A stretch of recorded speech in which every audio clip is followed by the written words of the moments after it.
Hare Krishna. This video explains why Krishna said in the Bhagavad-gītā that anyone who does not accept God is a rascal.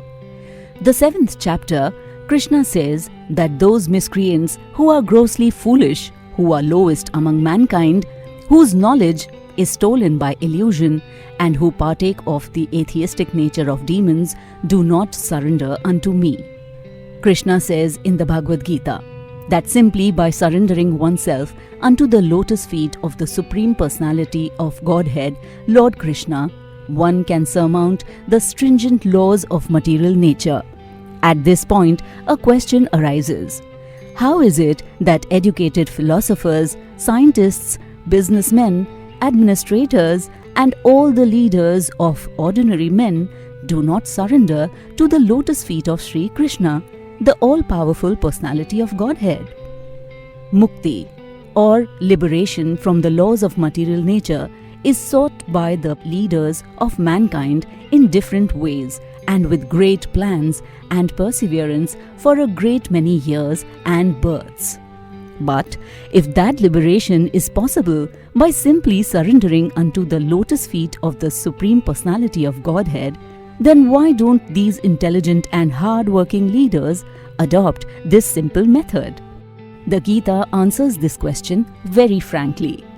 Those really learned leaders of society like Brahma, Shiva, Kapila, the Kumaras, Manu, Vyas, Deval, Asit, Janak, Prahlad, Bali, and later on Madhavacharya, Ramanujacharya, Sri Chaitanya, and many others who are faithful philosophers, politicians, educators, scientists, etc., surrender to the lotus feet of the Supreme Person, the all-powerful authority. Those who are not actually philosophers, scientists, educators, administrators, etc., but who pose themselves as such for material gain, do not accept the plan or path of the Supreme Lord. They have no idea of God. They simply manufacture their own worldly plans and consequently complicate the problems of material existence in their vain attempts to solve them. Because material energy, that means nature, is so powerful, it can resist the unauthorized plans of the atheists and baffle the knowledge of planning commissions. The atheist plan maker is sometimes very intelligent and meritorious also, because any gigantic plan, good or bad, must take intelligence to execute. But because the atheist's brain is improperly utilized in opposing the plan of the Supreme Lord, his intelligence and efforts are misdirected. In the Gita, it is clearly mentioned that material energy works fully under the direction of the Supreme Lord. It has no independent authority. It works as the shadow moves in accordance with the movements of the object. But still, material energy is very powerful, and the atheist, due to his godless temperament, cannot know how it works. Nor can he know the plan of the Supreme Lord. Under illusion and the modes of passion and ignorance, all his plans are baffled, as in the case of Hiranyakashipu and Ravan, whose plans were smashed to dust, although they were both materially learned as scientists, philosophers, administrators, and educators. These dushkritanas, or miscreants, are of 4 different patterns as outlined below. First, the mudhas are those who are grossly foolish, like hard-working beasts of burden. They want to enjoy the fruits of their labor by themselves, and so do not want to part with them for the Supreme. The typical example of the beast of burden is the ass. This humble beast is made to work very hard by his master. The ass does not really know for whom he works so hard, day and night. He remains satisfied by filling his stomach with a bundle of grass, sleeping for a while under fear of being beaten by his master, and satisfying his sex appetite at the risk of being repeatedly kicked by the opposite party. The ass sings poetry and philosophy sometimes, but this braying sound only disturbs others. This is the position of the foolish fruitive worker who does not know for whom he should work. He does not know that karma, that is action, is meant for yajna, that is sacrifice. Most often, those who work very hard day and night to clear the burden of self-created duties say that they have no time to hear of the immorality of the living being. To such mudhas, material gains which are destructible are life's all in all, despite the fact that the mudhas enjoy only a very small fraction of the fruit of labor. Sometimes they spend sleepless days and nights for fruitive gain, and although they may have ulcers or indigestion, they are satisfied with practically no food. They are simply absorbed in working hard, day and night, for the benefit of illusory masters. Ignorant of their real master, the foolish workers waste their valuable time serving mammon. Unfortunately, they never surrender to the Supreme Master of all masters, nor do they take time to hear of him from the proper sources. The swine who can eat the night soil do not care to accept sweetmeats made of sugar and ghee. Similarly, the foolish worker will untiringly continue to hear of the sense-enjoyable tidings of the flickering mundane world, but will have very little time to hear about the eternal living force that moves the material world. Second, another class of dushkriti or miscreant is called the naradham, or the lowest of mankind. Nar means human being and adham means the lowest. Out of the 84 lakh different species of living beings, there are 4 lakh human species. Out of these, there are numerous lower forms of human life that are mostly uncivilized. The civilized human beings are those who have regulative principles of social, political, and religious life. Those who are socially and politically developed but who have no religious principles must be considered naradhams. Nor is religion without God religion, because the purpose of following religious principles is to know the supreme truth and man's relation with him.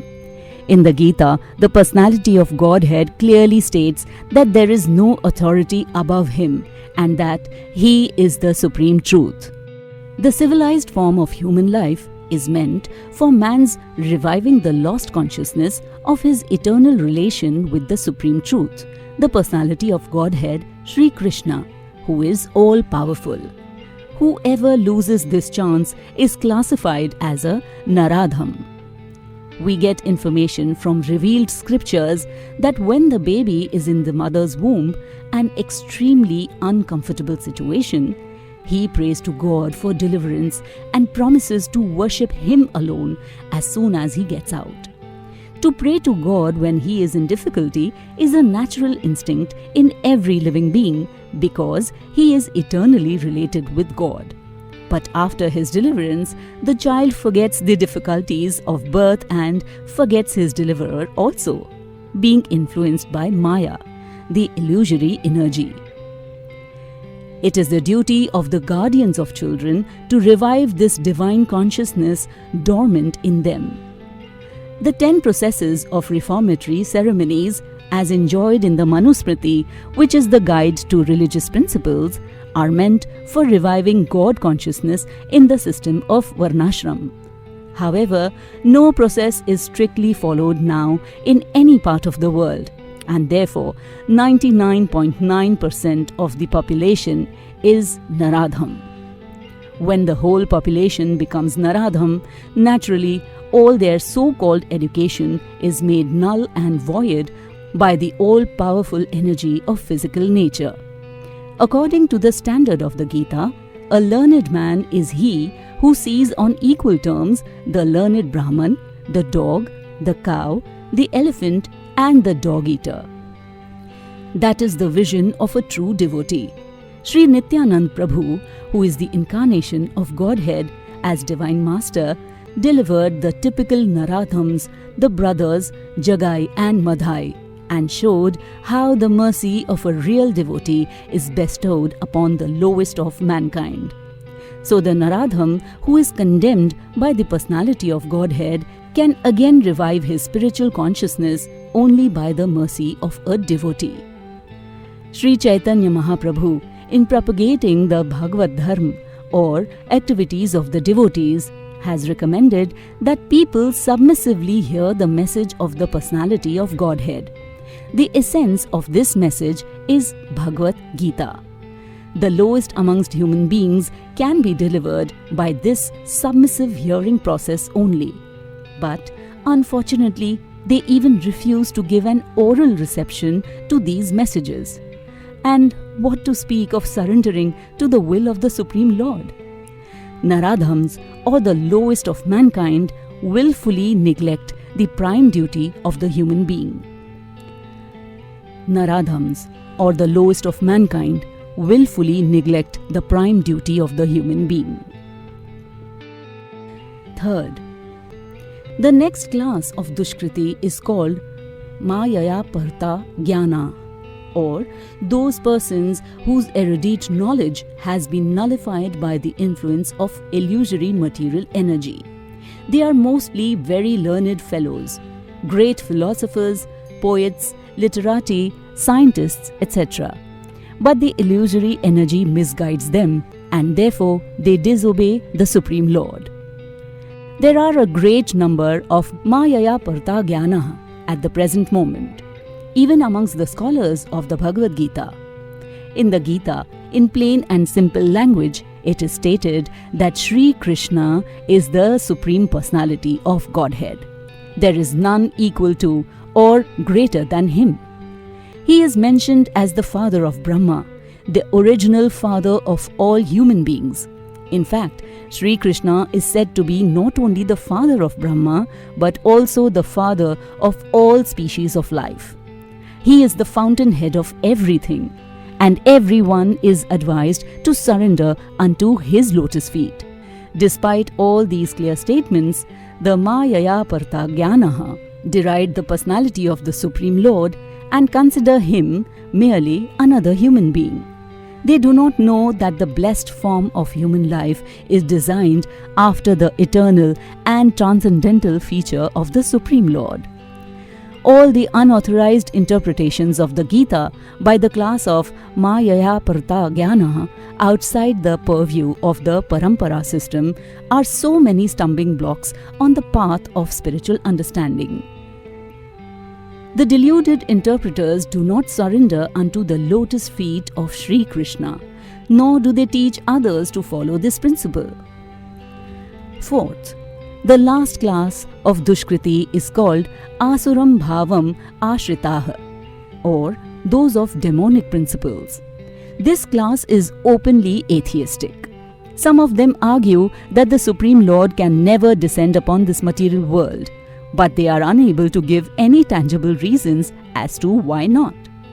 There are others who make him subordinate to the impersonal feature, although the opposite is declared in the Gita. Envious of the Supreme Personality of Godhead, the atheist will present a number of illicit incarnations manufactured in the factory of his brain. Such persons, whose very principle of life is to decry the personality of Godhead, cannot surrender unto the lotus feet of Śrī Kṛṣṇa. Therefore, 1. Grossly foolish persons, 2. The lowest of mankind, 3. The deluded speculators, and 4. The professed atheists, as above mentioned, never surrender unto the lotus feet of the Supreme Personality of Godhead, in spite of all scriptural and authoritative advice. Hare Krishna.